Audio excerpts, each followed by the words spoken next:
Don't lead ওই আনসারের মতো আমি পুরোটা দেখেছি।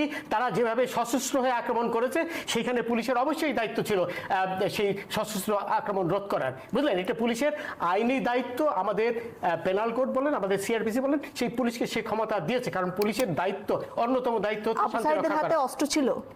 অবশ্যই ছিল। আমি কি অন্ধ মানুষ? তার হাতে লাঠি সোটা ছিল, আমি নিজে দেখেছি। লাঠি দিয়ে সে মেরে ফেলতে পারবে। শুনেন, আপনি তো একা দেখেননি নাকি? আরো অনেকেই দেখেছে। সেটাই বলছি, আমিও দেখেছি, কিন্তু আমি দেখেছি যে আপনার কথা শুনে মনে হচ্ছে না। ডোন্ট প্লিজ এই ধরনের রাবিশ কথা বলবেন না আমার সাথে। আমার সাথে রাবিশ কথা বলবেন না। আমিও দেখেছি। উত্তেজিত হবে আপনি আমাকে উত্তেজিত করছেন। আপনি তো তাদেরই পক্ষের লোক বলে মনে হচ্ছে। আমি অবশ্যই আপনি তাদের পক্ষে কথা শোনেন। এই যে সবুজ মেয়ে মারা গেল ছাত্রলীগের, তাকে কে মারলো? তাকে কে মারলো? সেটা তদন্ত হবে না? তদন্ত হবে তো, ওইটা সাইদেরও তো তদন্ত হবে, সবই তো তদন্ত হবে। দেখা যাচ্ছে, আমি তো দেখেছি। আপনি আমাকে বোঝানোর চেষ্টা করছেন যে আমি দেখিনি নাকি? এই ধরনের রাবিশ কথা আমার সাথে বলবেন না। রাবিশ কথা বলবেন না। আমি কিচ্ছু রাবিশ বলছি? অবশ্যই রাবিশ কথা বলছেন না। অবশ্যই রাবিশ কথা বলছেন। আপনি ওদের পক্ষে হয়ে কথা বলছেন। আমি কারোর পক্ষে কিছু বলছি না। স্পষ্টভাবে ওদের পক্ষে হয়ে কথা বলছেন।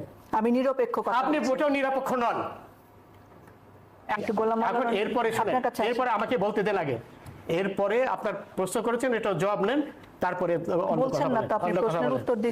আপনার প্রশ্ন আমার প্রশ্নের উত্তর পাননি, অথবা আমার প্রশ্নের উত্তর বোঝার মতন মেধা আপনার নেই। আচ্ছা, এখন কথা হলো, হাসবেন না প্লিজ, ডোন্ট লাফ এট মি। আচ্ছা, এখন কথা হলো যে সুপ্রিম কোর্ট কি রায় দিবে সেটা তো আমরা বলতে পারি না। কারণ সুপ্রিম কোর্ট নিশ্চিতভাবে ব্ল্যাকমেইলড হবে না। সুপ্রিম কোর্ট নিশ্চয়ই এদের আপনার সশস্ত্র আন্দোলনের মুখে নতি স্বীকার করবে না। প্রথমত আমি খুব দুঃখিত, এরকম আমি অনেক দিন যাবতীয় টকশো করি, মেবি 2009 সন থেকে কন্টিনিউয়াসলি এভাবে করি টকশো। মানে আজকে উনি যতটা উত্তেজিত হলেন, বা এই একজন উপস্থাপিকা হিসেবে আপনি যতটা বিব্রত হলেন, আমি কখনো এটা দেখিনি। এখানে একটা জিনিস বুঝতে হবে, শব্দ যে তার এটা আপনি করবেন। আমি তার পক্ষে কিছু কথা বলি।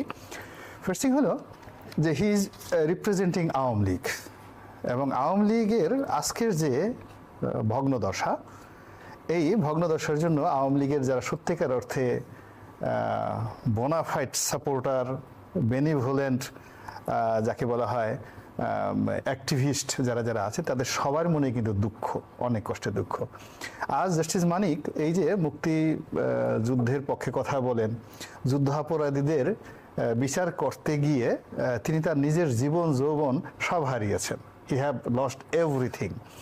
এবং তার জীবন একেবারে ওই শুয়ের উপরে যেভাবে একটা জীবন থাকে, বা একটা ওই তলোয়ারের ফলার উপর যেভাবে জীবন থাকে, সেইভাবে ঢাকা শহরে কিন্তু ঘুরছে। ফলে আওয়ামী লীগের যদি কিছু হয়, জাস্টিস মানিকের একটা পশমে কেউ খুঁজে পাবে না। মানে মানুষ এই যে রাজাকার সে যাদেরকে গালাগালি করছে, খামছে তার একদম খাবলে তার মাংসপিণ্ড সব খেয়ে ফেলবে। ফলে ওই ক্রোধ থেকে এখন যে পরিবেশ সৃষ্টি হয়েছে, সেই ক্রোধ থেকে সে অনেকগুলো কথা বলছে। আপনি বয়স